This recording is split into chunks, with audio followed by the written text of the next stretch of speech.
রক্ষা করে। আচ্ছা, এবার আসো আমরা ফুসফুস সংক্রান্ত কিছু তথ্য নিয়ে জানবো। প্রথমেই টাইডাল ভলিউম। টাইডাল ভলিউম কি? যে পরিমাণ বায়ু প্রতি স্বাভাবিক প্রশ্বাসে গ্রহণ করি বা নিঃশ্বাসে ত্যাগ করি সেটা হচ্ছে আমাদের টাইডাল ভলিউম। তাহলে এটার পরিমাণ হচ্ছে 500 মিলিলিটার। আমি একটু আগেই বললাম যে আমি এখন বা তোমরা যারা এই যে প্রতিনিয়ত প্রশ্বাসে বায়ু গ্রহণ করছো বা নিঃশ্বাসে বায়ু ত্যাগ করছো, এই যে এটার পরিমাণ, এটাই হচ্ছে গিয়ে টাইডাল ভলিউম, এবং এটার পরিমাণ কত? 500 মিলিলিটার। তাহলে তুমি প্রতিনিয়ত কত মিলিলিটার বায়ু গ্রহণ করছো? 500 মিলিলিটার। কত মিলিলিটার বায়ু ত্যাগ করছো? 500 মিলিলিটার। আচ্ছা, তারপরে আরেকটা জিনিস যেটা জানতে হবে, রেসিডুয়াল ভলিউম। রেসিডুয়াল এটার মানে হচ্ছে অবশিষ্ট। তাহলে দেখো এখানে কথাটা কি লিখছে, নিঃশ্বাস প্রক্রিয়ায় সর্বোচ্চ বায়ু ত্যাগ করার পরে যে পরিমাণ বায়ু ফুসফুসে থেকে যায়, মানে অবশিষ্ট থেকে যায়, তোমার হচ্ছে সেটাকে আমরা বলি রেসিডুয়াল ভলিউম। মানে আমি এখন জোরে একটা নিঃশ্বাস করবো, আমি অনেক বায়ু ইচ্ছা করে জোরপূর্বক আমি তোমার হচ্ছে বায়ু বের করে দিচ্ছি, তাহলে তখন আমার কি হবে? তারপরেও যে পরিমাণ বায়ুটা আমাদের ফুসফুসে থেকে যাবে আমরা সেটাকে বলছি রেসিডুয়াল ভলিউম, এবং এটার পরিমাণ হচ্ছে 1200 ml। এটার গুরুত্বটা কি? দেখো, যদি সব বায়ু যদি ফুসফুস থেকে বের হয়ে যায় তাহলে আমাদের ফুসফুসটা কিন্তু চুপসে যেতে পারে। তো চুপসে যেন না যায় সে কারণে তোমার হচ্ছে রেসিডুয়াল ভলিউমটা সবসময় ফুসফুসে থেকে যায়, যেন বায়ুটা, একটা বেলুনকে যদি তুমি সব বায়ু বের করে দাও তাহলে বেলুনটা চুপসে যায়। তো তোমার হচ্ছে আমাদের ফুসফুসটা একটা বেলুনের মতো, সো ফুসফুসে যদি সব বায়ু বের হয়ে যায় তাহলে ফুসফুসে চুপসে যেতে পারে। তো এই রেসিডুয়াল ভলিউমটা আমাদের ফুসফুসকে চুপসে যেতে দেয় না। আচ্ছা, তারপরে দেখো ভাইটাল ক্যাপাসিটি। ভাইটাল ক্যাপাসিটি কি? সর্বোচ্চ প্রশ্বাসের পর যে পরিমাণ বায়ু একজন নিঃশ্বাসে ত্যাগ করে সেটাই হচ্ছে গিয়ে আমাদের ভাইটাল ক্যাপাসিটি। ভাইটাল ক্যাপাসিটি কিন্তু খুবই গুরুত্বপূর্ণ। একটা মানুষের ফুসফুস কি পরিমাণ কাজ করতে পারে, তার ফুসফুসের ক্ষমতাটা কিন্তু এই ভাইটাল ক্যাপাসিটি দিয়ে নির্ণয় করা হয়। যেমন আমি যদি এখন আমি সবচেয়ে খুব জোরে একটা তোমার হচ্ছে কি প্রশ্বাস, আমি বায়ু গ্রহণ করলাম অনেক বেশি, ইচ্ছা করে জোরপূর্বক আমি একটা, আমার যতটুকু সম্ভব আমি সে পরিমাণ বায়ু তোমার হচ্ছে গিয়ে গ্রহণ করলাম প্রশ্বাস প্রক্রিয়া, এবং ঠিক গ্রহণ করার পরে আমি আবার সজোরে আবার জোরপূর্বক নিঃশ্বাসের মাধ্যমে যে পরিমাণ বায়ু ত্যাগ করতে পারবো। সো এই জিনিসটাই হচ্ছে আমাদের ভাইটাল ক্যাপাসিটি, যে আমি টোটাল কি পরিমাণ বায়ু নিলাম এবং কি পরিমাণ বায়ু আমি ছাড়তে পারলাম, সেই জিনিসটাই হচ্ছে আমাদের ভাইটাল ক্যাপাসিটি। মানে আমি বায়ু নেওয়ার পরে আমি কি পরিমাণ বায়ু ছাড়তে পারছি সেটা আমাদের ভাইটাল ক্যাপাসিটি। আচ্ছা, তো এবার দেখো এই যে আমরা একটা কলাম চার্টের মধ্যে আমরা এটা দেখতে পাচ্ছি, vital capacity 500 millilitre, residual volume, এবং এটা হচ্ছে ভাইটাল ক্যাপাসিটি। ঠিক আছে, তোমার হচ্ছে গিয়ে এই জিনিসগুলো, তিনটা জিনিস, টাইডাল ভলিউম, রেসিডুয়াল ভলিউম এবং ভাইটাল ক্যাপাসিটি, খুবই গুরুত্বপূর্ণ। এই মানগুলো তোমরা মাথায় রাখবে। আচ্ছা, এখানে একটা চার্টে আমরা দেখতে পাচ্ছি, দেখো এটা হচ্ছে আমাদের ভাইটাল ক্যাপাসিটি, আমরা কি পরিমাণ নিচ্ছি, এই যে টোটাল, মানে এখানে এতটুকু থেকে এতটুকু, এই পুরোটা, এই যে দেখো এখানে ভাইটাল ক্যাপাসিটি একটা চার্টের মধ্যে দেওয়া আছে, মানে এই যে গ্রাফটা, এখানে গ্রাফে টাইডাল ভলিউম, টিভি মানে টাইডাল ভলিউম দিয়ে কি বোঝানো হচ্ছে, মানে এতটুকু দেখো, মানে আমরা স্বাভাবিকভাবে যে যতটুকু নিচ্ছি, এই যে পিক এতটুকু নিচ্ছি, এবং যখন আমরা ছেড়ে দিচ্ছি তখন যে একটা গ্রাফ সর্বনিম্ন, সো এবং সর্বোচ্চ যখন আমরা তোমার হচ্ছে গিয়ে গ্রহণ করছি। সো এই যে প্রতিনিয়ত দেখো একটা চার্ট আমরা তোমার হচ্ছে গিয়ে গ্রহণ করছি এবং ছেড়ে দিচ্ছি, গ্রহণ করছি ছেড়ে দিচ্ছি, এই জিনিসটাকে আমরা বলি টাইডাল ভলিউম, এই এতটুকু অংশকে। আর রেসিডুয়াল ভলিউম মানে তুমি এই যে পুরাটা যদি আমাদের ফুসফুসের অংশটা হয়, মানে আমি পুরো বায়ু বের করে দিলাম, এখান থেকে সব বায়ু বের করে দিলাম, তারপরে দেখো এই যে নিচের এই কলামটা, মানে এতটুকু বায়ু আমাদের থেকে যায়, এটাকে বলা হচ্ছে রেসিডুয়াল ভলিউম। কি বলি? রেসিডুয়াল ভলিউম, মানে এইটুকু আমার সবসময় ফুসফুসে থেকে যাবে। আর ভাইটাল ক্যাপাসিটি যেটা আমরা এখানে শিখছি, দেখো এতটুকু, মানে তুমি সবচেয়ে বেশি বায়ু গ্রহণ করলা, বায়ু তোমার ফুসফুসে আসলো এবং তুমি সবচেয়ে বেশি বায়ু বেরও করে দিলা, এই যে টোটাল এতটুকু জায়গা, এইটাকে আমরা বলি ভাইটাল ক্যাপাসিটি, এবং এটার পরিমাণ খুবই বেশি। খেয়াল করো এই চার্টের মধ্যে এই ভাইটাল ক্যাপাসিটির অংশটা খুব বেশি, যে আমাদের এতটুকু গ্রহণ করব আবার এতটুকু বেরও করে দেব, এটা হচ্ছে আমাদের ভাইটাল ক্যাপাসিটি। আচ্ছা, চলো এবার জেনে নেই শ্বাস প্রশ্বাস জনিত কিছু রোগ ব্যাপারে। প্রথমত তোমার হচ্ছে গিয়ে আমরা একটা জিনিস জানবো যেটা প্রধান, আমরা খুবই গুরুত্বপূর্ণ, তোমরা এটা জেনে রাখাটা তোমাদের জন্য খুবই ভালো হবে, যেটা হচ্ছে সায়ানোসিস। এমন একটি ক্লিনিক্যাল অবস্থা যখন অধিক ডিঅক্সিজেনেটেড হিমোগ্লোবিনের কারণে ত্বক ও মিউকাস ঝিল্লি নীলচে দেখায়। আমরা দেখো, যখন আমরা জানি আমাদের হিমোগ্লোবিন নর্মালি অক্সিজেন যুক্ত থাকবে, কিন্তু যখন অক্সিজেনের জায়গায় হিমোগ্লোবিনের সাথে বেশি পরিমাণে কার্বন ডাইঅক্সাইড থাকবে, তখন এটাকে আমরা বলি ডিঅক্সিজেনেটেড হিমোগ্লোবিন। তো এরকম অনেক কিছু হতে পারে, অনেক কারণ হতে পারে। মনে করো আমাদের অক্সিজেনের পরিমাণ কম, অক্সিজেনের ঘাটতি, তখন হিমোগ্লোবিনের সাথে কার্বন ডাইঅক্সাইড যুক্ত হয়ে ডিঅক্সিজেনেটেড হিমোগ্লোবিন তৈরি করবে, এবং এটা যখন অনেক বেশি হয়ে যাবে তখন তোমার হচ্ছে ত্বক ও মিউকাস ঝিল্লি, আমাদের ত্বক এবং তোমার হচ্ছে মিউকাস ঝিল্লি, যেগুলো বিভিন্ন প্রাচীরের মিউকাস ঝিল্লি থাকে আমরা জানি, সেগুলো নীলচে দেখাবে, কারণ এই কার্বন ডাইঅক্সাইড যুক্ত হিমোগ্লোবিনের রংটা তখন নীলচে দেখায়। কার্বন ডাইঅক্সাইড যুক্ত রক্তটা কিরকম নীলচে হয়। তো এই জিনিসটাকে আমরা বলি সায়ানোসিস। সো এই সায়ানোসিসটা তুমি দেখা যাবে যে তুমি অনেক উচ্চতায় পাহাড়ে উঠছো, তখন তোমার সায়ানোসিস হতে পারে, কারণ ওইখানে অক্সিজেনের ঘাটতি দেখা দিতে পারে। সো তখন এরকম সমস্যা দেখা যায়, আরো অনেক সমস্যা হয়। তাহলে দেখো, এটা একটা সায়ানোসিস রোগীর তোমার হচ্ছে গিয়ে দেখা যে এই যে দেখো নীলচে হয়ে যাচ্ছে, তার হাত পা আঙুলের এই অংশগুলো নীলচে হয়ে যায়, কারণ অক্সিজেন স্বল্পতা হলে। আচ্ছা, এটা কোথায় পর্যবেক্ষণ করা হয়? এই রোগটা হলে আমরা কোথায় কোথায় এটাকে পর্যবেক্ষণ করি? তাহলে দেখো, প্রথমত জিহ্বার অগ্রভাগে, জিহ্বার এই অগ্রভাগে আমরা দেখি যে নীলচে হয়ে যায়। তারপরে কানের লোবিউল, এই যে কানের এই লোবিউলের এই জায়গাটায় তোমার হচ্ছে কানের এখানে আমরা দেখি নীলচে হয়ে যায়, এখানেও আমরা পর্যবেক্ষণ করে থাকি। নখ, এই নখের এই অঞ্চলটা তোমার হচ্ছে নীলচে হয়ে যায়, এবং নাকের এই সম্মুখ অংশ, মানে এই যে সামনের অংশটা দেখতে পাচ্ছ, এটাও তোমার হচ্ছে গিয়ে নীলচে হয়ে যায়। এবং পঞ্চম যে জায়গাটা, সেটা হচ্ছে ঠোঁট, আমাদের ঠোঁটগুলো নীলচে হয়ে যায়। তাহলে এই অংশগুলো দেখে আমরা বুঝতে পারি একজন ব্যক্তির সায়ানোসিস হয়েছে। এছাড়াও আমরা কিছু সংজ্ঞা জেনে নেই, যেগুলো আমাদের খুবই গুরুত্বপূর্ণ, আমাদের অ্যাডমিশন টেস্টে অনেক সময় আসে, এবং এগুলো জেনে রাখা আমাদের জন্য দরকারি। সেটা হচ্ছে ট্যাকাইপনিয়া। এই শব্দটি বলতে কি বোঝায়? শ্বাস প্রশ্বাস স্বাভাবিকের চেয়ে যদি দ্রুত হয়, আমরা জানি যে আমাদের স্বাভাবিক শ্বাস প্রশ্বাসের হার 14 থেকে 18, প্রতি মিনিটে 14 থেকে 18টি শ্বাস প্রশ্বাস হয়। যদি এর থেকে বেশি হয়, মনে করো 22 বা 25 প্রতি মিনিটে, যদি এরকম দ্রুত হয়, তখন আমরা সেই কন্ডিশনটাকে বলি ট্যাকাইপনিয়া। ব্র্যাডাইপনিয়া মানে স্বাভাবিক শ্বাসক্রিয়া থেকে যদি ধীরে হয়, মানে মনে করো প্রতি মিনিটে 6, 8, মানে তোমার শ্বাস প্রশ্বাসের হার যদি 6, 8 এরকম হয়, নর্মাল থেকে কম হয়, তখন আমরা সেই কন্ডিশনটাকে বলি ব্র্যাডাইপনিয়া।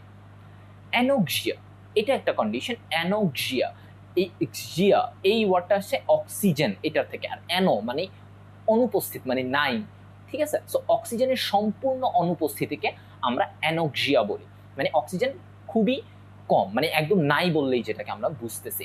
এবং হাইপোক্সিয়া মানে হচ্ছে তোমার টিস্যুতে বা রক্তে যদি তোমার অক্সিজেনের পরিমাণ নর্মালের চেয়ে কম থাকে, তখন আমরা এটাকে বলি হাইপোক্সিয়া। হাইপো মানে কি? কম, আর জিয়া দিয়ে আমরা অক্সিজেনটাকে বোঝাচ্ছি, মানে অক্সিজেন কম, আর এটা হচ্ছে অক্সিজেন নেই একদমই। আচ্ছা, আরেকটা হচ্ছে গিয়ে আমাদের শেষ যে পার্টটা, ডেফিনেশনটা, সেটা হচ্ছে হাইপার ক্যাপনিয়া, মানে অধিক অক্সিজেন, মানে ক্যাপনিয়া, এটা এইভাবে মাথায় রাখতে পারে, কার্বন ডাইঅক্সাইড। তো অধিক কার্বন ডাইঅক্সাইড যদি থাকে, তখন আমরা এই অবস্থাটাকে বলি আমরা হাইপার ক্যাপনিয়া। হাইপার কথাটার অর্থ হচ্ছে অধিক, মানে অনেক বেশি। আমরা অনেক সময় বলি না, সে হাইপার হয়ে গেছে, মানে মাথা হাইপার হয়ে গেছে। সো হাইপার মানে অধিক। সো অধিক কার্বন ডাইঅক্সাইডটাকে আমরা বলি হাইপার ক্যাপনিয়া। সো এই জিনিসগুলো, এই সংজ্ঞাগুলো যদি তোমরা বুঝে থাকতে পারো, তাহলে এটা তোমাদের জন্য খুবই ভালো হয়। এবং এই রোগগুলো আমি এই ভিডিওটাতে অনেক তোমাদের বইয়ের বাইরে আমি কিছু এক্সট্রা জিনিস তোমাদেরকে বোঝানোর চেষ্টা করেছি। তোমরা এটা নোট করে রাখবে, আশা করি তোমরা বুঝে থাকবে এই জিনিসটা, তোমরা বুঝে তোমাদের এটা মাথায় সেট করে রাখবে। এবং এই প্রক্রিয়ার নিয়ন্ত্রণগুলো এবং এই রোগগুলো তোমার হচ্ছে গিয়ে যদি ভালো করে একটু জেনে রাখো, স্পেশালি এই প্রক্রিয়াটা, নিয়ন্ত্রণ প্রক্রিয়া আমাদের শ্বাস প্রশ্বাসে, তাহলে কিন্তু তোমরা অনেক জটিল একটা জিনিস তোমরা আয়ত্ত করে ফেলতে পারবে। তো আজকের ভিডিও এখানেই শেষ, আমি আজকে এখানেই বিদায় নিচ্ছি। তোমরা সবাই ভালো থেকো, সুস্থ থাকো, আল্লাহ হাফেজ।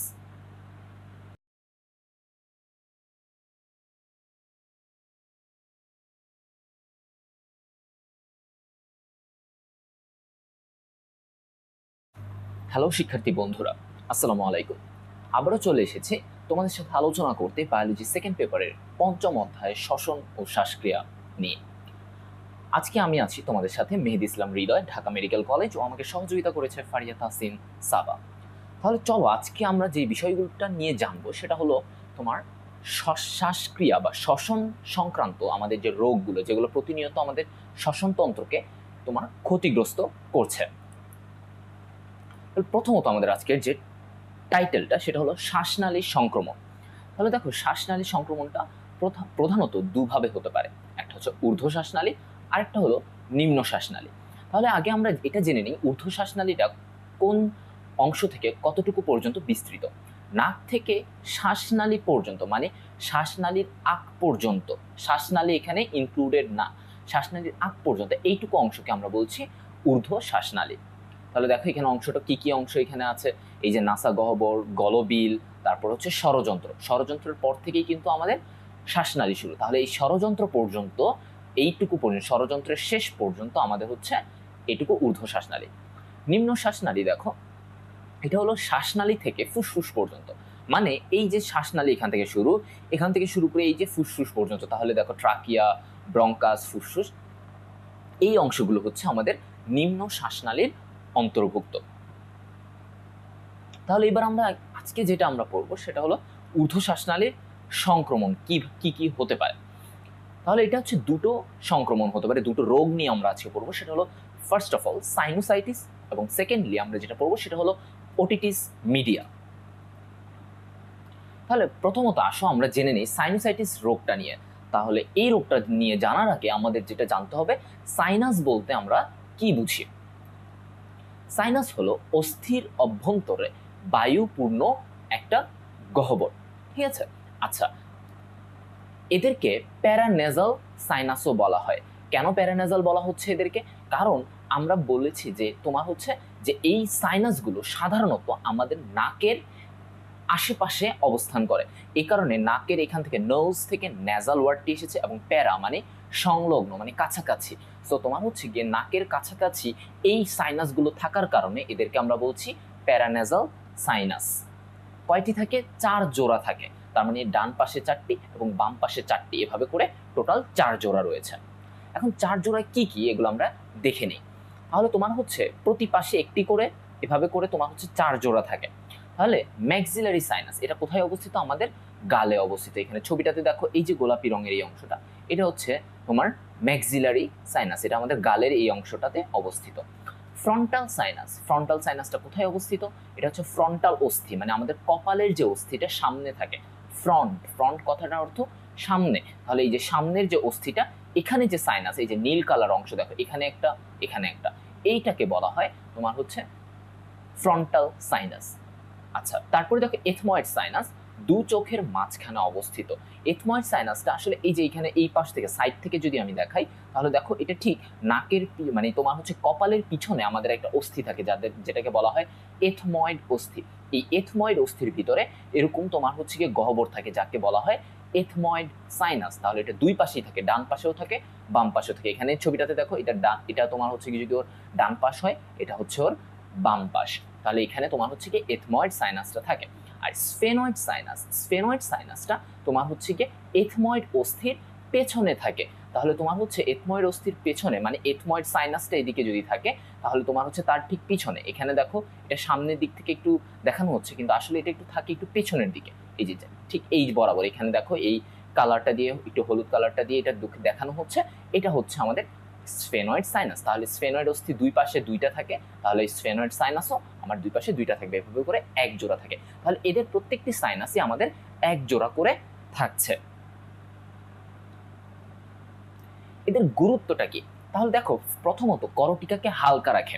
আমরা জানি যে তোমার হচ্ছে যে আমাদের যে ব্রেইনের ওজনটাই আমাদের প্রায় 1.5 কেজি, কিন্তু আমরা কিন্তু একবারও অনুভব করি না যে আমাদের যে মাথার উপরে যে 1.5 কেজি একটা জিনিস, আমরা কিন্তু বুঝি না। কেন বুঝি না?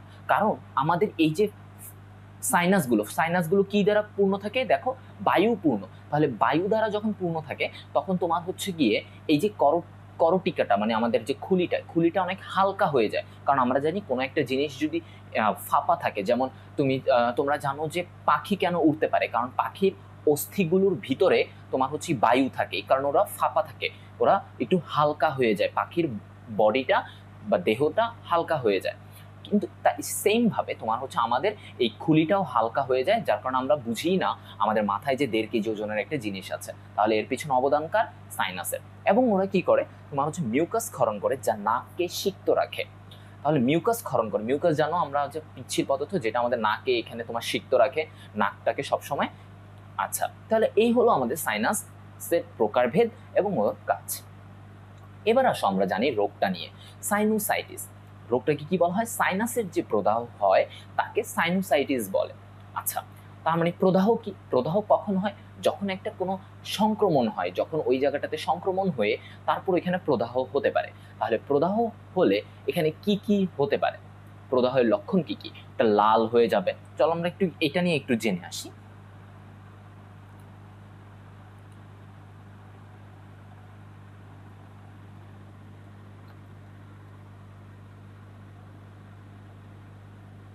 তাহলে তোমার হচ্ছে কি প্রদাহ হলে প্রথমত ওই অংশটি ফুলে যাবে, ওই অংশটি ফুলে যায়, ঠিক আছে। দ্বিতীয়ত তোমার হচ্ছে গিয়ে ওই অংশটি লাল হয়ে যাবে, লাল হয়ে যাবে, মানে এগুলো হচ্ছে তোমার প্রদাহের বৈশিষ্ট্য, লাল হয়ে যায়। তারপরে তোমার হচ্ছে গিয়ে এখানে ব্যথা অনুভব হবে,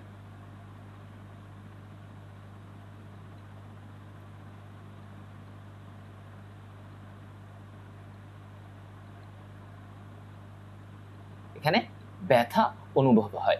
তাহলে এই যে জিনিসগুলো, এগুলো কি আসলে কোথা থেকে আসছে? এরা হচ্ছে গিয়ে আমাদের এই যে প্রদাহের মানে প্রদাহের লক্ষণ বা প্রদাহের যে ফলাফল, প্রদাহ কখন হয়? প্রদাহ হয় মানে হচ্ছে কি এই জিনিসগুলো যদি সম্পন্ন হয়, এই যে ফুলে যাওয়া, লাল হয়ে যাওয়া, ব্যথা অনুভব হওয়া, তখন হচ্ছে গিয়ে আমরা এটাকে বলি যে প্রদাহ হয়েছে। আচ্ছা, তাহলে এবার আসো তোমার হচ্ছে কি এই যে সাইনোসাইটিস, তাহলে আমরা বুঝে ফেললাম সাইনোসাইটিস কি জিনিস। যদি সাইনাসে প্রদাহ হয়, ওই গহ্বরগুলোতে হয়, তাহলে এটাকে আমরা বলবো সাইনোসাইটিস। আচ্ছা, কিসের সংক্রমণে প্রদাহ হয়? দেখো, ভাইরাসের সংক্রমণে হতে পারে, ব্যাকটেরিয়ার সংক্রমণে হতে পারে, এবং ছত্রাকের সংক্রমণে হতে পারে। এই যে দেখো, এটা হচ্ছে কি একটা আমাদের স্বাভাবিক যে সাইনাসগুলো, আর এগুলো হচ্ছে কি যে দেখো হলুদ হয়ে আছে, মানে তোমার হচ্ছে সংক্রমিত, এখানে প্রদাহ ঘটেছে, যার কারণে এই অংশগুলো একটু হলুদ হয়ে আছে। আচ্ছা, এবার সাইনোসাইটিস দুই রকম, স্থায়িত্বের উপরে, মানে এটা কতদিন ধরে তোমার দেহে এটা বিরাজ করছে, মানে কতদিন ধরে তুমি এটা দ্বারা এফেক্টেড বা আক্রান্ত হচ্ছ, সেটা হচ্ছে অ্যাকিউট সাইনোসাইটিস, যেটা কিনা তোমার 4 থেকে 8 সপ্তাহ ধরে যদি তুমি আক্রান্ত থাকো, মানে তোমার যদি এই সমস্যাগুলো থাকে সাইনোসাইটিস, তাহলে এটাকে আমরা বলি অ্যাকিউট সাইনোসাইটিস। আর যদি 2 মাসের বেশি, 2 মাসের অধিক সময় ধরে তোমার এই সাইনোসাইটিসের সময় স্থায়িত্বকাল থাকে, তাহলে এটাকে আমরা বলি ক্রনিক সাইনোসাইটিস। সবসময় মাথায় রাখবা, ক্রনিক কথাটা বুঝায় যে অনেক দিন যাবত যদি হয়, তখন আমরা এটাকে ক্রনিক সাইনোসাইটিস বলি। আচ্ছা, এবার আসলে আমরা জেনে নিই এই রোগের কারণটা কি, কি কি কারণে হতে পারে। তাহলে দেখো, প্রথমত ভাইরাস জনিত কারণ, প্যারা ইনফ্লুয়েঞ্জা ভাইরাস, মেটা নিউমো ভাইরাস, এই ভাইরাসগুলোর কারণে তোমার হচ্ছে কি হতে পারে। ব্যাকটেরিয়া স্ট্রেপ্টোকক্কাস নিউমোনিয়া, এই ভাইরাস, এই ব্যাকটেরিয়ার কারণেও তোমার হচ্ছে সাইনোসাইটিস হতে পারে। নাকে পলিপ, আচ্ছা নাকে পলিপ, পলিপটা কি? পলিপটা হচ্ছে একটা তোমার এটাকে আমরা যেটা বলি যে তোমার একটা নন ক্যান্সারাস, আচ্ছা এটা আমরা একটু লিখে বুঝি।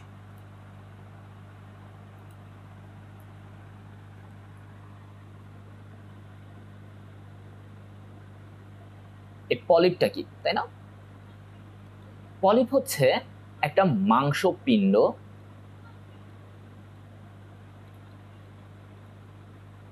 পলিপ একটা মাংসপিণ্ড, এটা হচ্ছে ব্যথাহীন,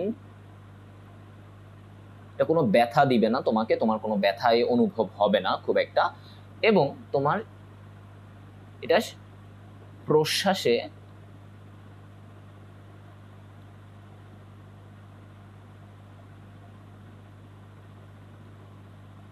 প্রশ্বাসে বাধা দেয়। তাহলে আমরা মোটামুটি এটা বুঝতে পারলাম যে নাকে পলিপটা দিয়ে আমরা কি বুঝাচ্ছি, তোমার হচ্ছে যে এটা তোমার হচ্ছে একটা মাংসপিণ্ড থাকে, অতিরিক্ত একটা মাংসপিণ্ড, যেটা তোমার হচ্ছে গিয়ে ব্যথাহীন, কোনো ব্যথা হবে না, এবং এটা প্রশ্বাসের সময় তোমার বাধা দেয়, বাতাস প্রবেশ করতে দেয় না। আচ্ছা, তারপরের কারণটা দেখো, অ্যালার্জি জনিত কারণ। আমরা জানি আমাদের অনেক খাবারের প্রতি অ্যালার্জি থাকে, সেসব কারণেও সাইনোসাইটিস হতে পারে। এবং পঞ্চম যে কারণটা, সেটা হচ্ছে পরিবেশ দূষণ। পরিবেশ দূষণটা তোমার হচ্ছে গিয়ে সাইনোসাইটিসের একটা বড় কারণ হয়ে থাকতে পারে। এই যে আমরা জানি পরিবেশে অনেক দূষিত কিছু যে তোমার হচ্ছে গিয়ে রাসায়নিক দ্রব্য থাকে, সেগুলো তোমার হচ্ছে সাইনোসাইটিস ঘটাতে পারে।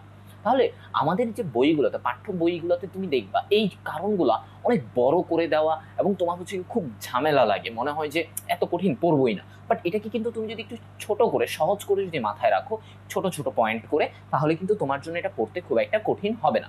তাহলে দেখো এখানে একটা ছবি দিয়ে আমরা দেখাচ্ছি। দেখো ছত্রাক, ব্যাকটেরিয়া, ভাইরাস এসবের সংক্রমণে একটা হতে পারে। এদিকে অ্যালার্জিজনিত কারণে নাকে যদি পলিপ মানে অতিরিক্ত একটা মাংসপিণ্ড যদি বের হয়ে যায় নাকের ভিতরের দিকে, তাহলে হতে পারে। আর পানি স্বল্পতা থেকেও এটা হতে পারে। তাহলে এবার আমরা কিভাবে বুঝবো যে একটা মানুষ তার হচ্ছে গিয়ে তার সাইনোসাইটিস, হ্যাঁ, তার কি কি লক্ষণ দেখা দিবে। তাহলে দেখো একটা মানুষের কি কি লক্ষণ দেখা দিতে পারে যখন তার সাইনোসাইটিস হয়। প্রথমত, নাক থেকে ঘন তরল বের হয়। ঠিক আছে, নাক থেকে কন্টিনিউয়াসলি তোমার হচ্ছে গিয়ে ঘন ঘন তরল বের হবে। এই কন্ডিশনটাকে বলা হয় রাইনিটিস। এটাকে বলা হয় রাইনিটিস, খুবই ইম্পর্টেন্ট, জেনে রাখো। আচ্ছা, এই যে দেখো এখানে ছবিটা দিয়ে নাক থেকে তরল পড়ছে। দ্বিতীয়ত, তীব্র মাথা ব্যথা হবে, প্রচুর মাথা ব্যথা করবে, তোমার কোনো কাজে মনোযোগ আসবে না। তৃতীয়ত, নাক বন্ধ থাকবে, মানে তোমার হচ্ছে গিয়ে তুমি শ্বাস প্রশ্বাসে তোমার এতই সমস্যা হবে যে তোমার অনেক সাফোকেটেড মনে হবে, অনেক নিঃশ্বাস বন্ধ হয়ে যাচ্ছে, শ্বাস প্রশ্বাস বন্ধ হয়ে যাচ্ছে এমন মনে হবে। হাঁচি কাশি খুব তীব্র হয়, খুব একটু পরপর, কিছুক্ষণ পরপর তোমার হাঁচি কাশি আসবে, এবং জ্বর জ্বর ভাব থাকে, যেটাকে বলা হয় যে ইউজুয়ালি 102.2 ডিগ্রি ফারেনহাইট থাকে। তাহলে এইভাবে করে তুমি কিন্তু লক্ষণগুলোকে তোমার মাথায় গেঁথে রাখতে পারো। ছবি দেখো এবং তোমার হচ্ছে কি পয়েন্টগুলো মাথায় রাখো, আশা করি তোমাদের জন্য এটা ইজি হয়ে যাবে। এবার জটিলতা, মানে এটার হওয়ার কারণে কি কি সমস্যা হতে পারে, এটা যদি অনেক দিন ধরে একজন ব্যক্তির থাকে তাহলে তার কি কি সমস্যা হতে পারে, আমরা সেটা নিয়ে একটু শিখব। চোখের সংক্রমণ হতে পারে। ঠিক আছে, তোমার হচ্ছে কি, যেহেতু এটা চোখের আশেপাশে, আমরা যখন সাইনাস পড়েছি আমরা দেখেছি এটা চোখের আশেপাশে থাকে, তো চোখে যদি সংক্রমণ হয় তাহলে কিন্তু সাইনোসাইটিসের কারণে তোমার হচ্ছে চোখের সংক্রমণটা হতে পারে। দ্বিতীয়ত, তোমার হচ্ছে সাইনাসের রক্ত জমাট বেঁধে যেতে পারে। যেহেতু সাইনাসে অনেক দিন যাবত যদি তোমার হচ্ছে গিয়ে এরকম ইনফেকশন হয়, প্রদাহ হয়, তাহলে সাইনাসের ভিতরে রক্তক্ষরণ হয়ে রক্তটা জমাট বেঁধে যাবে। এবং এটা কিন্তু মস্তিষ্কের সাথে অনেকটা কাছাকাছি, কারণ তুমি দেখেছো এই যত সাইনাসগুলো এগুলো কিন্তু মস্তিষ্কেরও কাছাকাছি ছিল। এই যে এথময়েড সাইনাস, স্ফেনয়েড সাইনাস, এরা কিন্তু মস্তিষ্কের কাছাকাছি। তাহলে মস্তিষ্কেও কিন্তু যদি কোনো ভাইরাস সাইনাসে সংক্রমণ করে তাহলে মস্তিষ্কেও এটা ছড়িয়ে যেতে পারে। এখানে একটা ছবি দেখো, এই যে বাচ্চাটার তোমার হচ্ছে চোখের এখান থেকে ফুলে গেছে, এটা কিন্তু সাইনোসাইটিস থেকে তার এই যে চোখে সংক্রমণ হয়ে তার চোখগুলো দেখো ছোট হয়ে গিয়েছে। আচ্ছা, এবার আসো প্রতিকার। প্রতিকার বলতে আমরা কি বুঝি, মানে হচ্ছে রোগটা হয়ে গেল, এখন তুমি কি কি করবা যেন এই রোগ থেকে তুমি রোগ মুক্ত হতে পারো, যেন মুক্তি লাভ করতে পারো, সেই জন্য তুমি কি কি করবে। প্রথমত, প্রচুর পানি পান করতে হবে, প্রচুর। এবং দ্বিতীয়ত, নেজাল স্প্রে, বাজারে তোমার হচ্ছে ফার্মেসি থেকে বিভিন্ন স্প্রে পাওয়া যায়, সেই স্প্রেগুলো আমাদেরকে ব্যবহার করতে হবে যেন নাকে যে ব্লকটা থাকে সেটা যেন ছুটে যায়। নাক দিয়ে বাষ্প টেনে নেওয়া, আমাদের যদি স্প্রে না থাকে আমরা গরম পানি নিয়ে সেটার বাষ্পটা টেনে নাক দিয়ে নিব। এবং তারপরে হচ্ছে গিয়ে নাক পরিষ্কার রাখা, আমাদের কন্টিনিউয়াসলি নাক পরিষ্কার রাখতে হবে, ক্লিন রাখতে হবে, পানি দিয়ে ধুয়ে তোমার হচ্ছে ক্লিন রাখতে হবে। এবং ফাইনালি ঘরে বসে আদা রসুন আমরা ব্যবহার করতে পারি। এই জিনিসগুলো তোমার হচ্ছে গিয়ে এইদের ঝাঁজ, আদা বা রসুনের ঝাঁজ আমাদের সাইনোসাইটিসের একটা প্রতিকার হিসেবে কাজ করতে পারে। ঘরে বসেই তুমি এগুলো করতে পারো। তাহলে এই জিনিসগুলো যদি আমরা মেনটেন করি বা এগুলো যদি আমরা খেয়াল করি, তাহলে আমাদের যদি কারো সাইনোসাইটিস হয় আমরা কিন্তু ঘরে বসেই প্রাথমিক চিকিৎসাটা দিয়ে দিতে পারবো আশা করি। এবার আমাদের যে দ্বিতীয় টপিক, আজকে যে দ্বিতীয় রোগ, তোমাদের পাঠ্যপুস্তকে যে দ্বিতীয় রোগটি আছে সেটা হচ্ছে ওটিটিস মিডিয়া। তাহলে চলো এটা কি আসলে জেনে নেই। কানের যে কোনো অংশ যদি সংক্রমিত হয় তাহলে একে ওটিটিস বলা হয়। তাহলে আগে এই ওয়ার্ডটা জেনে নাও। ওটিটিস মানে হচ্ছে কানের কোনো অংশে যদি সংক্রমণ হয়, যে কোনো কিছু দ্বারা হতে পারে সংক্রমণ, ভাইরাস, ব্যাকটেরিয়া, এনিথিং। আচ্ছা, তাহলে আর যদি সেটা মধ্যকর্ণ হয় তাহলে সেটাকে আমরা বলি ওটিটিস মিডিয়া। আচ্ছা, তাহলে এর আগে তোমরা একটা জিনিস জেনে নাও যে কানের কয়টা অংশ, আমরা এটা একটু জেনে নিই। কানের টোটাল হলো তোমার 3টি অংশ। কানের 3টি অংশ, একটা হচ্ছে বহিকর্ণ, একটা হচ্ছে মধ্যকর্ণ, আরেকটা হলো অন্তকর্ণ। সো তোমার মনে করো এটা হচ্ছে তোমার কানের পর্দা, এখানে কানের পর্দা, এখানে হচ্ছে গিয়ে কিছু অস্থি থাকে যারা হচ্ছে গিয়ে তোমার মনে করো যে কর্ণাস্থি, যাদেরকে আমরা বলি কর্ণাস্থি, মানে কানের অস্থি, হ্যাঁ, ছোট ছোট অস্থি থাকে, আর এরপর থেকে একটা পেঁচানো অংশ এরকম থাকে। সো যাই হোক, সো এইটুকু পোর্শন আমরা একটু আলাদা করে দেই। আচ্ছা, সো দেখো এইটুকু অংশ, এই যে কানের পর্দা, এইখান থেকে দেখো এটা আমাদের বাইরে এইভাবে কানটা থাকে, আমাদের বাইরের কানের এই অংশটা মনে করো এখানে আছে, এখান থেকে একটা নালী যায়, ঠিক আছে, একটা নালী যাচ্ছে। সো এই যে কানের পর্দা থেকে এতটুকু অংশ, এইটুকু, এইখান থেকে কানের পর্দা পর্যন্ত এতটুকুকে আমরা বলি বহিকর্ণ। আর এই যে কানের পর্দা থেকে এই যে এই দাগটা পর্যন্ত, মানে এই যে তিনটা অস্থি এখানে এঁকেছি, এদেরকে বলা হয়, এই অংশটাকে বলা হয় মধ্যকর্ণ। এবং এরপরে এই যে ব্র্যাকেট দিয়ে রেখেছি, এরপরে যে এই পেঁচানো অংশটা, এটাকে বলা হয় অন্তঃকর্ণ। আশা করি তোমরা বুঝতে পেরেছ। তাহলে এই যে তোমার হচ্ছে কি এই যে কানের তিনটা অংশ, এই তিনটা অংশের মধ্যে যদি তোমার হচ্ছে গিয়ে মধ্যকর্ণে যদি সংক্রমণ হয়, তাহলে সেটাকে আমরা বলি ওটিটিস মিডিয়া। তাহলে দেখো এটা হচ্ছে আমাদের স্বাভাবিক তোমার হচ্ছে গিয়ে সাধারণ মধ্যকর্ণ। এই যে দেখো এখানে হচ্ছে অস্থিগুলো, এটা অস্থি, এটা স্বাভাবিকভাবে এখানে অস্থিগুলো থাকে, খুব ইয়ে লাগছে, ফ্রেশ। দেখো যদি ওটিটিস মিডিয়া হয় তাহলে দেখো এই অংশটাতে তরল জমে যায়, সংক্রমণ হয়ে এখানে পুজের মতো জমে যায়, বিভিন্ন ঘন তরল জমে যায়, এবং এটাতে আরো অনেক সমস্যা হয়। তাহলে চলো আমরা ওটিটিস মিডিয়াতে কারণ এবং ওর লক্ষণ এগুলো সব জেনে আসি। তার আগে আমাদের জেনে নিতে হবে ওটিটিস মিডিয়া কয় ধরনের। প্রধানত এটা 3 ধরনের। একটাকে বলা হয় অ্যাকিউট ওটিটিস মিডিয়া, যেটা অনেক কম সময় ধরে থাকে, মানে তোমার হচ্ছে 2 থেকে 4 সপ্তাহ জুড়ে যদি থাকে তাহলে সেটাকে আমরা বলি অ্যাকিউট ওটিটিস মিডিয়া। দ্বিতীয়ত ক্রনিক ওটিটিস মিডিয়া। ক্রনিক মানে অনেক দিন ধরে, মানে মনে করো 4 সপ্তাহের বেশি যদি থাকে, তখন আমরা এটাকে বলি ক্রনিক ওটিটিস মিডিয়া। মানে এক্ষেত্রে আমাদের শ্রবণে সমস্যা হয়, আমরা শুনতে পারি না অনেক কিছু, কারণ এই শব্দটা মধ্যকর্ণ দিয়ে পাস হয় না। এবং তারপরে যেটা অ্যাডহেসিভ ওটিটিস মিডিয়া, মানে তোমার হচ্ছে কানের পর্দা অ্যাডহেসিভ, অ্যাডহেশন একটা ইংলিশে ওয়ার্ড আছে, অ্যাডহেশন। অ্যাডহেশন মানে হচ্ছে লেগে থাকা, মানে তোমার হচ্ছে কানের পর্দা অস্থির সাথে যদি আটকে যায়, মানে একদম লেগে যায়, হ্যাঁ একদম, যদি এগুলো একটু কিন্তু আলাদা থাকে, লেগে থাকে না একদম, বাট যদি একদম লেগে যায়, আটকে যায় কানের পর্দার সাথে, তখন আমরা এটাকে বলি অ্যাডহেসিভ ওটিটিস মিডিয়া। এটার কারণে যেটা হতে পারে, বধির হয়ে যেতে পারে, মানে তোমার হচ্ছে কি সে আর কানে কিছুই শুনবে না। আচ্ছা, তো এখন আসছে যে রোগের কারণগুলো কি কি। রোগের কারণ প্রথমত ভাইরাস জনিত, ইনফ্লুয়েঞ্জা ভাইরাসের কারণে এটা হতে পারে। ব্যাকটেরিয়া জনিত, তোমার হচ্ছে গিয়ে স্ট্রেপ্টোকক্কাস নিউমোনিয়া, এটার কারণে তোমার হচ্ছে ওটিটিস মিডিয়া হতে পারে। অ্যাডিনয়েড ফুলে গেলে, আচ্ছা এখন একটা কথা আসতে পারে, অ্যাডিনয়েড কি? অ্যাডিনয়েড হলো নাসা গহ্বরের পিছনে সম্প্রসারিত লসিকা টিস্যু। তাহলে নাসা গহ্বরের পিছনে যে লসিকা টিস্যু, অনেকগুলো একগুচ্ছ লসিকা টিস্যু থাকে, সেটাকে আমরা বলি অ্যাডিনয়েড। এই যে এখানে দেখো, এটা ছিল আমাদের নাসা গহ্বর, এখানে যে নীল অংশটা দেখা যাচ্ছে এটাকে আমরা বলছি অ্যাডিনয়েড। তাহলে এটাও যদি ফুলে যায় তাহলে আমাদের ওটিটিস মিডিয়া হতে পারে। তাহলে তোমরা জেনে ফেললে অ্যাডিনয়েড কাকে বলে, এটা একটা লসিকা টিস্যু। তারপরে দেখো শিশুদের ঠান্ডা লাগলে, তাহলে শিশুদের যদি ঠান্ডা লাগে তাহলে তোমার হচ্ছে কি সেটাও কিন্তু ওটিটিস মিডিয়ার একটা কারণ হতে পারে। এবার আসো এটা কাদের বেশি হয়। 4 বছরের নিচে যারা শিশু থাকে তাদের এটা বেশি হয়। দেন যে শিশুদের নিচু অবস্থানে শুইয়ে দুধ খাওয়ানো হয় তাদের তোমার হচ্ছে গিয়ে এটা বেশি হতে পারে। তাই আমাদের কি করা উচিত, শিশুদেরকে নিচে না শুইয়ে উঁচু কোনো স্থানে শুইয়ে খাওয়ানো উচিত। এবং ধূমপানযুক্ত পরিবেশে যদি বেড়ে ওঠে, তাহলে তোমার হচ্ছে গিয়ে তুমি যদি ধূমপান, তোমার আশেপাশের পরিবেশটা যদি ধূমপানযুক্ত থাকে, ঘরের লোকজন যদি ধূমপান করে এবং সেখানে যদি কোনো বাচ্চা বড় হয়, তাহলে তার জন্য কিন্তু সে কিন্তু খুবই ঝুঁকিপূর্ণ এই ওটিটিস মিডিয়ার রোগটির জন্য। এবার আসো লক্ষণগুলো কি কি। প্রথমত কানে খুবই ব্যথা হবে, ঘুমাতে সমস্যা হবে, ব্যথার কারণে ঘুমাতেও পারবে না, এবং কান কিন্তু আমাদের ভারসাম্যতে একটা ভূমিকা পালন করে। তাহলে কানে যদি কোনো সমস্যা হয় তাহলে আমাদের এই ভারসাম্যটাও নষ্ট হয়ে যাবে, আমরা ব্যালেন্স হারিয়ে ফেলবো, ঠিকঠাক কাজ করতে পারবো না। এবং তোমার হচ্ছে গিয়ে যে কোনো, সবসময় মাথায় রাখবে, যেহেতু এখানে একটা সংক্রমণ হচ্ছে, ভাইরাস বা ব্যাকটেরিয়া, এগুলো দ্বারা যখনই কোনো সংক্রমণ হয় সবসময় জ্বর আসবেই, মানে তোমার হচ্ছে তাপমাত্রা বৃদ্ধি পেয়ে যাবে। এটাও কিন্তু একটা প্রদাহের একটা বৈশিষ্ট্য, যে তাপমাত্রা বেড়ে যায়, তাহলে জ্বর হয়ে যাবে 100 ডিগ্রি ফারেনহাইট। এবার সেটার জটিলতা কি কি হতে পারে। জটিলতা হচ্ছে, মানে জটিলতা কি, তোমার হচ্ছে কি এটার কারণে কি কি সমস্যা বা ঝামেলা আমরা সম্মুখীন হতে পারি।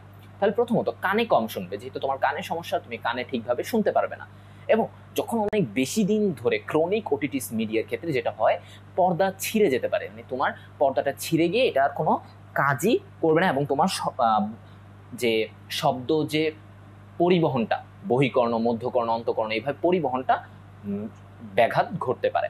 এবং তোমারও যখন পর্দা ছিঁড়ে যেতে পারে তখন কানের থেকে ওই যে মধ্যকর্ণ থেকে যে তরলগুলো জমেছিল, এই তরলগুলো তোমার হচ্ছে কান থেকে গড়িয়ে পড়বে। তাহলে তোমরা কিন্তু এই ছবির সাহায্যে এবং এই যে আমরা একটু আগে এই বিভিন্ন কারণগুলো শিখলাম, এগুলো কিন্তু তোমরা ছবির সাহায্যে মনে রেখে দিতে পারো এবং একটু রিলেট করে পড়বা। দেখো এটা সম্পূর্ণ কানের সাথে রিলেটেড, তাহলে কানে কম শুনবে, সে পর্দা ছিঁড়ে যেতে পারে, তারপরে পর্দা ছিঁড়ে গেলে কান থেকে তরল গড়িয়ে পড়বে। এভাবে যদি তুমি কোরিলেট করে পড়ো তাহলে কিন্তু তোমার জন্য ব্যাপারটা ইজি হয়ে যায়। আচ্ছা, এবার আসো আমরা প্রতিরোধ।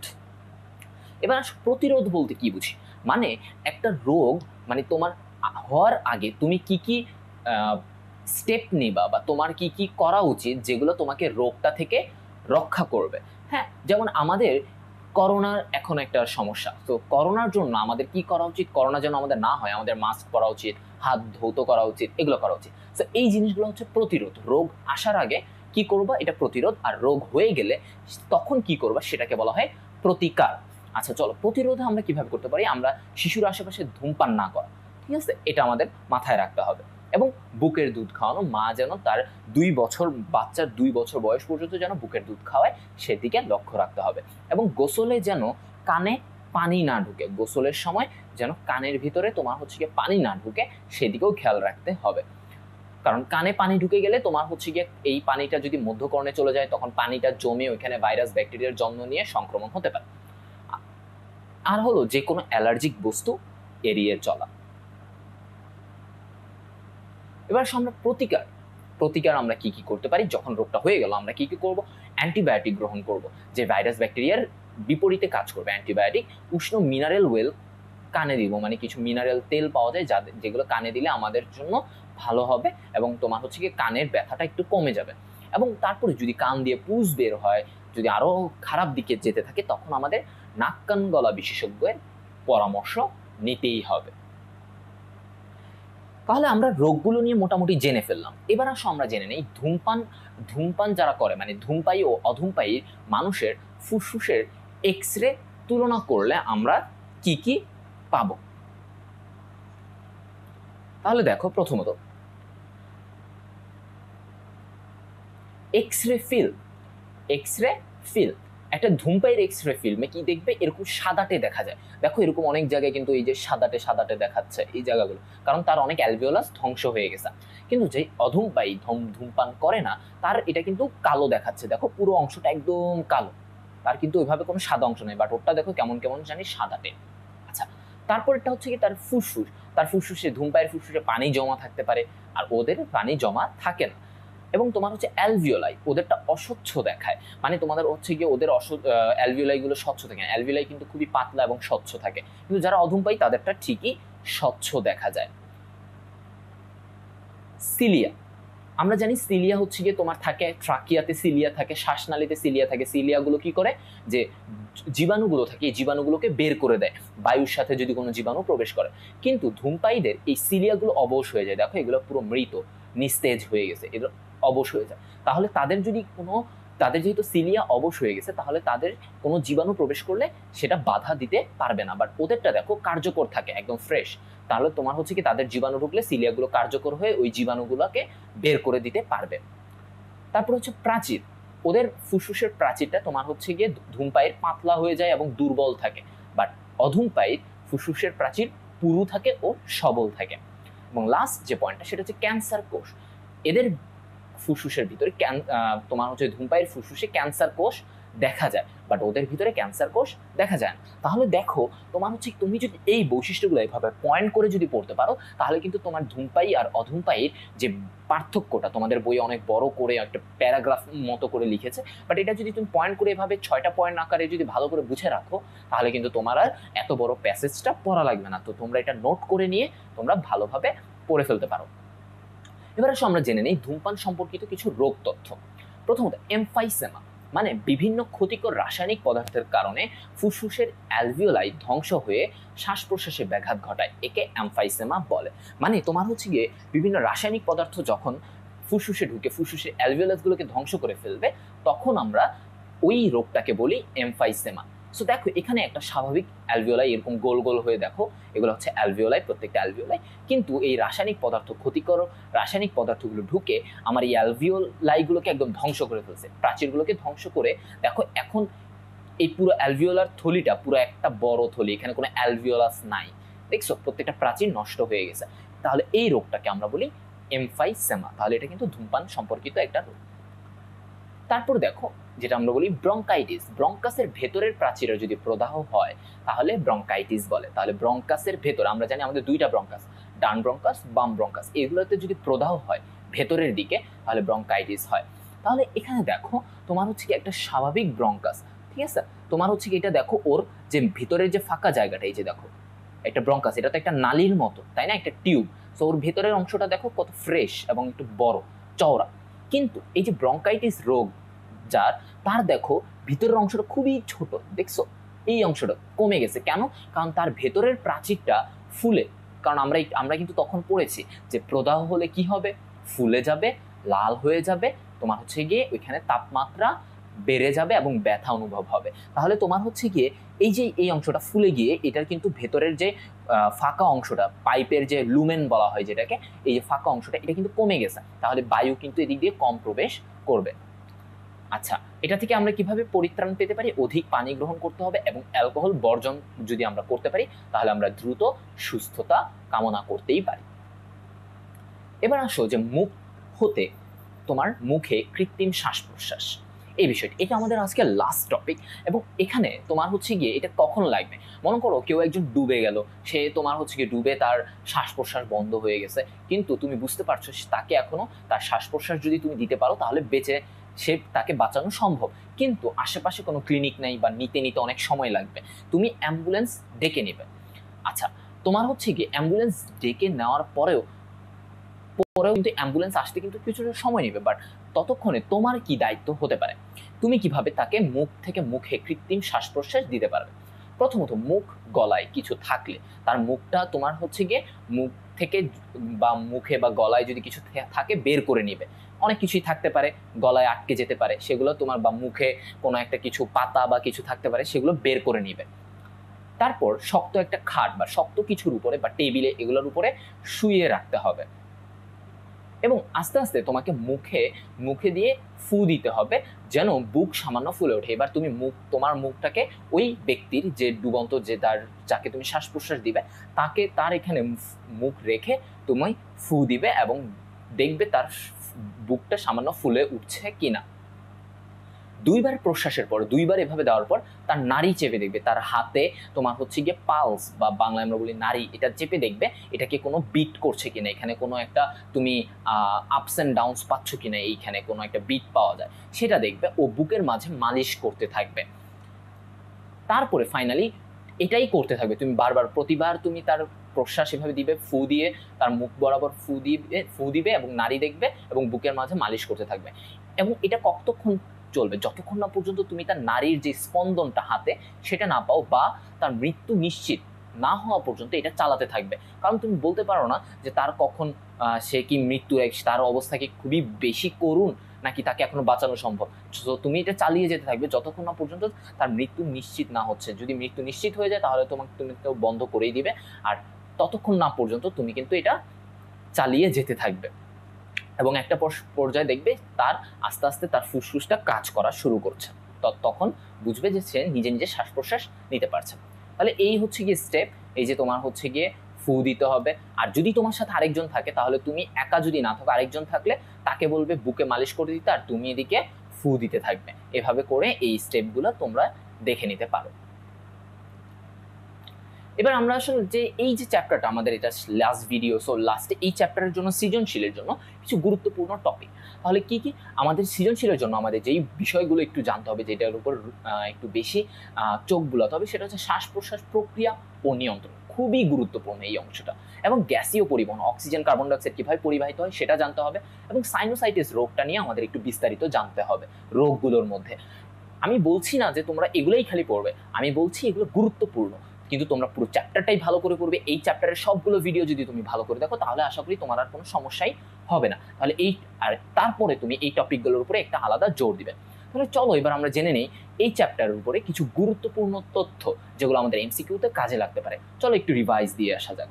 প্রথমত আমাদের শ্বসনের হার 14 থেকে 18 প্রতি মিনিটে, এবং শিশুদের, এটা হচ্ছে পূর্ণবয়স্ক মানুষের, আর শিশুদের শ্বসনের হার প্রতি মিনিটে 40 বার। হিম ও গ্লোবিনের অনুপাত 1:25। একটা আরবিসিতে, লোহিত রক্তকণিকায় হিম আর গ্লোবিনের অনুপাত থাকে 1:25। Very important MCQ. আমাদের যে শ্বসনের মৌলিক ছন্দ সেটা নিয়ন্ত্রণ করে কে? মেডুলা। এটা কিন্তু এমসিকিউতে আসে অনেক সময়। মেডুলা আমাদের শ্বসনের মৌলিক ছন্দ নিয়ন্ত্রণ করে। সাইনাস কয় জোড়া? 4 জোড়া। এবং এই যে আমরা একটু আগে পড়ে আসলাম ব্রঙ্কাইটিস রোগ, এটা কার কারণে হয়? কার্বন মনোঅক্সাইডের কারণে ব্রঙ্কাইটিস রোগটি হয়। এবং 23 সপ্তাহ বয়সে সারফেক্টেন্ট ক্ষরণ শুরু হয়। আমরা এটা পড়ে এসেছি যে 23 সপ্তাহ বয়সে সারফেক্টেন্ট ক্ষরণ শুরু হলে তারপর থেকেই ওই শিশু বা তোমার হচ্ছে গিয়ে ওই যে ভ্রূণ মায়ের গর্ভাবস্থায় সে কিন্তু নিজে নিজে তার শ্বাস প্রশ্বাস চালানোর ক্ষমতা রাখতে পারে, বাট এই 23 সপ্তাহের আগে সে কিন্তু মোটেও পারে না। তাহলে এই তথ্যগুলো হচ্ছে গিয়ে কিছু গুরুত্বপূর্ণ তথ্য এই অধ্যায়ে। এছাড়াও তোমাদের বইয়ে অনেক তথ্য আছে, সেগুলোও তোমরা একটু দেখবে, এবং এইভাবে করে তোমরা এই চ্যাপ্টারটার একটা কমপ্লিট একটা নোট তোমরা দাঁড় করাতে পারবে। তাহলে আশা করি তোমরা এই চ্যাপ্টারটা ভালোই বুঝেছো, এবং যদি কোনো সমস্যা থাকে ইনশাল্লাহ আমরা আবার সেই সমস্যাগুলো নিয়ে তোমাদের বিশ্লেষণ করতে আসব, এবং তোমরা এই চ্যাপ্টারটা ভালো করে পড়বে। এটা খুবই গুরুত্বপূর্ণ। আশা করি তোমরা সবাই এটা ভালো করে পড়ে একটা ভালো নাম্বার তুলবে, সেই আশা ব্যক্ত করে আজকের মতো শেষ করছি। সবাই ভালো থাকো, সুস্থ থাকো। আল্লাহ হাফেজ।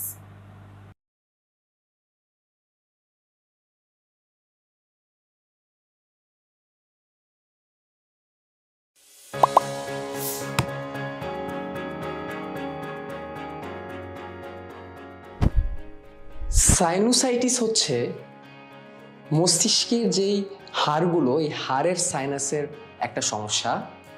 আর ওটাইটিস মিডিয়া হচ্ছে মধ্যকর্ণের প্রদাহ। তাহলে শ্বসন ও শ্বাসক্রিয়া অধ্যায়ে এদেরকে কেন পড়ানো হয়? খুবই কমন একটা প্রশ্ন। Hello and welcome back my dear students. আমি তোমাদের শুভ্র ভাইয়া 10 মিনিট স্কুলের সাজেশন সিরিজের প্রাণীবিজ্ঞানের আরেকটি ভিডিও নিয়ে চলে এসেছি, যেখানে